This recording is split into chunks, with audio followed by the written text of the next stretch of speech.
আজ কলকাতায় চালু হলো ইসকনের মিড ডে মিল প্রকল্প, আর খুব শীঘ্রই তা পুরো রাজ্যে চালু হবে। 1 আগস্ট শনিবার থেকে পশ্চিমবঙ্গের মিড ডে মিল ব্যবস্থায় এলো এক ঐতিহাসিক পরিবর্তন। আজ থেকে কলকাতার সমস্ত স্কুলে পুষ্টিকর এবং হাই কোয়ালিটি খাবার সরবরাহ করা শুরু করলো আন্তর্জাতিক সংস্থা ইসকন। এই বিরাট প্রকল্পের শুভ সূচনা করতে আজ খাস কলকাতায় অর্থাৎ তারাতলায় তৈরি হওয়া এক বিশাল কমিউনিটি কিচেনের উদ্বোধন করলেন মুখ্যমন্ত্রী শুভেন্দু অধিকারী। শুধু তাই নয়, একেবারে সাধারণ মানুষের মতো নিজের হাতে রান্নার হাতাখুন্তি ধরে এই প্রকল্পের উদ্বোধন করলেন তিনি। মুখ্যমন্ত্রী জানান, এই নতুন ব্যবস্থার ফলে রাজ্যের নিম্নবিত্ত ও মধ্যবিত্ত পরিবারের ছাত্রছাত্রীরা দারুণভাবে উপকৃত হবে। আজ কলকাতা এই প্রকল্পের সূচনা হলো, খুব শীঘ্রই তা ধাপে ধাপে পুরো রাজ্যে ছড়িয়ে পড়বে। খাবারের মান উন্নত করতে বাড়ানো হয়েছে মিড ডে মিলের আর্থিক বরাদ্দ। আগে যেখানে প্রাথমিকে মাথাপিছু বরাদ্দ ছিল মাত্র 6 টাকা 78 পয়সা, তা বাড়িয়ে এখন প্রাইমারি ও হাই স্কুলে উভয়ের জন্যই 10 টাকা করা হয়েছে।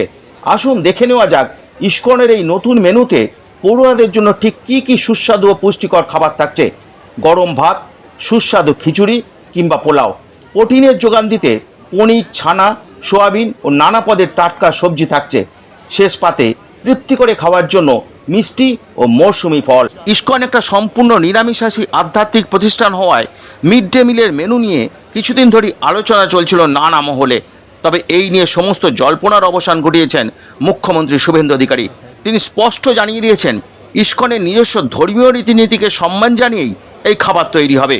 তবে বাঙালি পড়ুয়াদের পুষ্টির কথা মাথায় রেখে উড়িষ্যার আদলে একটি দারুণ সমাধান করা হয়েছে। উড়িষ্যায় যেমন মিড ডে মিলের বাইরে ডিম দেওয়া হয়, ঠিক তেমনি এখানেও ইসকনে নিরামিষ খাবারের পাশাপাশি সপ্তাহে 2 দিন করে আলাদাভাবে সেদ্ধ ডিম দেওয়ার ব্যবস্থা রাখা হয়েছে। প্রথম থেকেই আন্ডা আন্ডা আন্ডা করে মিছিল বের করে ফেললেন। আমরা যেমন ইসকনের সাত্ত্বিক আহারকে গ্রহণ করেছি, তাদের যে একটি নিজস্ব আনকম্প্রোমাইজ রীতিনীতি রয়েছে, যেটাতে তারা সমঝোতা করেন না, আমরা করতেও বলবো না। তার বাইরেও আমরা উড়িষ্যাতে আমাদের টিম পাঠিয়েছিলাম। সেখানে এসএইচজি গ্রুপকে দিয়ে আলাদা করে সপ্তাহে 1 দিন করে তারা ডিম সিদ্ধ দেন। আমরা ঠিক করেছি এসএইচজি গ্রুপকে দিয়ে সপ্তাহে এই খাবারের সঙ্গে নয়, আলাদা করে আমাদের ব্যবস্থাতেই 2 দিন বাচ্চাদের ডিম সিদ্ধ বিতরণ আমরা করব। আশা করি সমালোচকরা আজকে একটু শান্তিতে থাকবেন, মুখটা বন্ধ রাখবেন। আরেকটা মিছিল আমার চোখে পড়েছিল 1 মাস আগে। মিড ডে মিলের রাঁধুনি যে সমস্ত আমাদের দিদি এবং বোনেরা আছেন, তাদের নিয়ে একটা মিছিল হয়েছিল। ইসকনকে ঢুকিয়ে দেওয়া হচ্ছে, হিন্দু সরকার, আমাদের কাজ কেড়ে নেওয়া হচ্ছে। আমি মিছিলটা দেখেছিলাম, রিয়্যাক্ট করিনি। একজনও রাঁধুনি মা, দিদি, বোন কর্মচ্যুত হবেন না। ইসকন তার রান্নার প্রক্রিয়াতে, বিতরণের প্রক্রিয়াতে তাদেরকে যুক্ত করবে। এবং যুক্ত করার শুধু নয়, আমরা তাদেরকে, আগের সরকার মাত্র 2000 টাকা দিত, আমরা আগস্ট মাস থেকে তাদেরকে 1000 টাকা বাড়িয়ে 3000 টাকা করে দিয়েছি। 3000 টাকা কিছুই নয়, কিন্তু cut your coat according to your cloth. আমাদের টাকা নেই, 8 লক্ষ কোটি টাকা ঋণের বোঝা।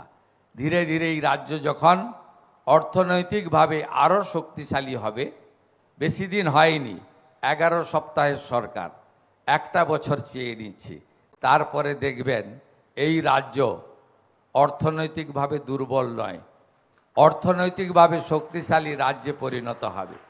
যারা 34+15 49 বছর ধরে শুধু রাজনীতি আর চুরি ছাড়া কিছু করেননি, দয়া করে আজকে যে 44,000 শিক্ষার্থীকে খাওয়ার আমরা দিলাম, সোমবার দিন পারলে একবার আপনারা গিয়েও একটু স্বাদ নিয়ে আসবেন, খাওয়ারটা কেমন হলো।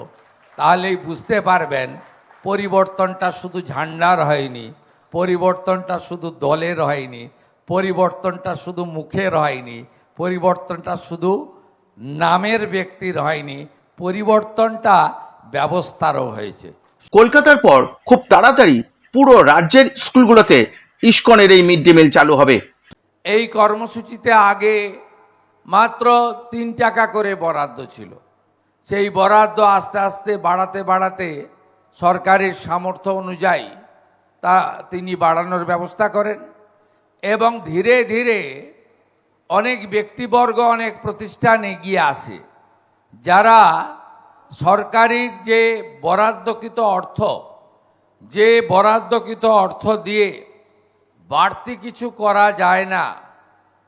সে খাওয়ার আমি নিম্নমানের বলবো না, কিন্তু ওটা সম্পূর্ণ আহারের মধ্যে পড়ে না, যেটা সরকারি অর্থে খাওয়ার দেওয়া হয়।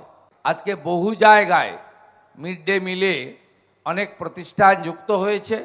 তার মধ্যে অগ্রণী ভূমিকা নিয়েছেন আমাদের অন্নামৃত ফাউন্ডেশন, যা মূলত ইসকনের দ্বারা পরিচালিত, যে কথা দয়ারাম প্রভু এখানে বিস্তারিতভাবে বলেছেন।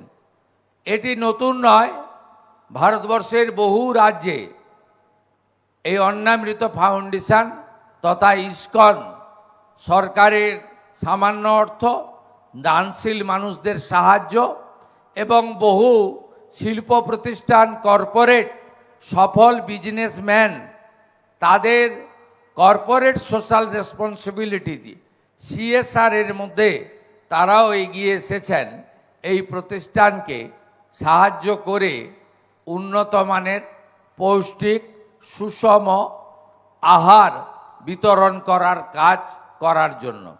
তাই আমরা সরকারে আসার পরে 9 মে আমি মাননীয় প্রধানমন্ত্রীর উপস্থিতিতে মহামহিম রাজ্যপালের দ্বারা মন্ত্রগুপ্তির শপথ নিয়ে এই রাজ্যের গুরুদায়িত্ব কাঁধে তুলে নিয়েছি, বা আপনারা আমাকে দিয়েছেন।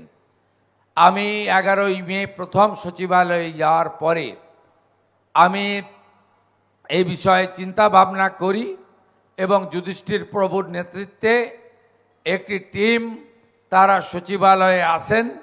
আমি মুখ্য সচিব, অর্থ সচিব, শিক্ষা সচিব, পরবর্তীকালে শিক্ষামন্ত্রী তারাও দায়িত্বভার গ্রহণ করেন। করার পরে আমরা এই বিষয়ে চূড়ান্ত সিদ্ধান্ত নিই, বাজেটে ঘোষণা হয়, ক্যাবিনেট অনুমোদন দেয়। আজকে আমরা তার শুভারম্ভ ঘটালাম।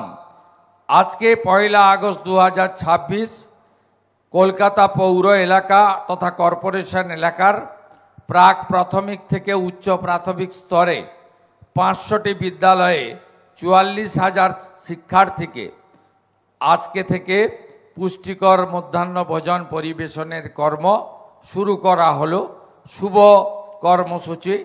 এবং আগামী 3 মাসের মধ্যে এই পরিষেবা সম্প্রসারিত হয়ে 2.5 লক্ষ শিক্ষার্থীর কাছে পৌঁছে দেওয়া হবে। মেনু হিসেবে তারা আমাকে যেটা দিয়েছেন, এটাতে অবলিক দেওয়া আছে, 3টে একসঙ্গে ধরবেন না। ভাত, খিচুড়ি, পোলাও, পনির অবলিক ছানা, সোয়াবিন অবলিক মরশুমি সবজি অবলিক বাদাম, মিষ্টি অবলিক মরশুমি ফল, এটা তারা দেবে। এই খবরটি আপনার কেমন লাগলো? আপনার মতামত অবশ্যই কমেন্টে জানান। আর এমন সব এক্সক্লুসিভ খবরের আপডেট পেতে চ্যানেলটি সাবস্ক্রাইব করতে ভুলবেন না।